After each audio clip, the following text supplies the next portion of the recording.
পৃথিবীটা কি কেবল স্বার্থপরতা আর নিষ্ঠুরতায় ভরা, নাকি এখনো কোথাও ভালোবাসা, কৃতজ্ঞতা আর বন্ধনের শক্তি টিকে আছে? ব্রাজিলের এক বৃদ্ধ ও একটি পেঙ্গুইনের ভালোবাসার গল্প যেন আমাদের পৃথিবীর সব নিষ্ঠুরতা ছাপিয়ে ভালোবাসার কথাই মনে করিয়ে দেয়। 2011 সালে ব্রাজিলের সমুদ্র তটে জাওয়াও পেরেইরা ডি সুজা নামের 71 বছর বয়সী এক অবসরপ্রাপ্ত ইট ভাটার কর্মী খুঁজে পেলেন এক ছোট্ট পেঙ্গুইনকে। পাখিটির শরীরে তেলে মাখামাখি নিস্তেজ হয়ে পড়ে আছে, প্রাণ প্রদীপ প্রায় নিভে আসে এমন অবস্থা। ডি সুজা এক মুহূর্ত দেরি না করে তাকে বাড়িতে নিয়ে এলেন, যত্ন নিলেন, চিকিৎসা করলেন, তাজা মাছ খাইয়ে ধীরে ধীরে সুস্থ করে তুললেন। তার নাম রাখলেন ডিন ডিম। এক সপ্তাহের মধ্যে ডিন ডিম পুরোপুরি সুস্থ হয়ে উঠল। ডি সুজা তখন তাকে সমুদ্রে ছেড়ে দেওয়ার সিদ্ধান্ত নিলেন, যেন সে তার স্বাভাবিক জীবনে ফিরে যেতে পারে। একদিন সময় করে ডিন ডিমকে ছেড়ে দিলেন সমুদ্রের ধারে, কিন্তু সবাইকে অবাক করে দিয়ে ডিন ডিম যেতে চাইল না। সে ডি সুজার কাছে পুরো 11 মাস থেকে গেল। এই সময় দুজনের মধ্যে গড়ে উঠল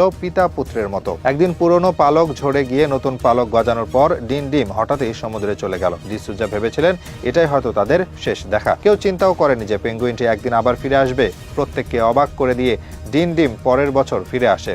এরপর থেকে প্রতি বছর প্রায় 4970 মাইল পাড়ি দিয়ে ফিরে আসে তার প্রিয় মানুষটির কাছে এবং তার সাথে 8 মাস কাটায়। সে বছরের জুন মাসে ফিরে আসে আর ফেব্রুয়ারি মাসে চলে যায়। ডি সুজা বলেন, এভাবে আসা যাওয়া করতে করতে আমি এবং সে একে অপরের প্রতি নির্ভরশীল হয়ে পড়ি। সে প্রতিবারেই আমাকে দেখে খুব খুশি হয়। ডি সুজাকে ছেড়ে গিয়ে পেঙ্গুইনটি আর্জেন্টিনা, চিলি এবং ফ্লাকল্যান্ড দ্বীপে গিয়ে সন্তান প্রসব এবং লালন পালন করে বলে বিশেষজ্ঞদের বিশ্বাস। জাওয়াও ডি সুজা বলেন, আমি তাকে আমার সন্তানের মতো ভালোবাসি আর সে আমাকে পরিবারের সদস্য ভাবে। কেউ তাকে ধরতে চাইলে ঠোকর মারে, কিন্তু আমার সঙ্গে কোল ঘেঁষে ঘুমায়। প্রাণীবিজ্ঞানীরা অবাক হয়ে বলেন, এটি এক বিরল ঘটনা।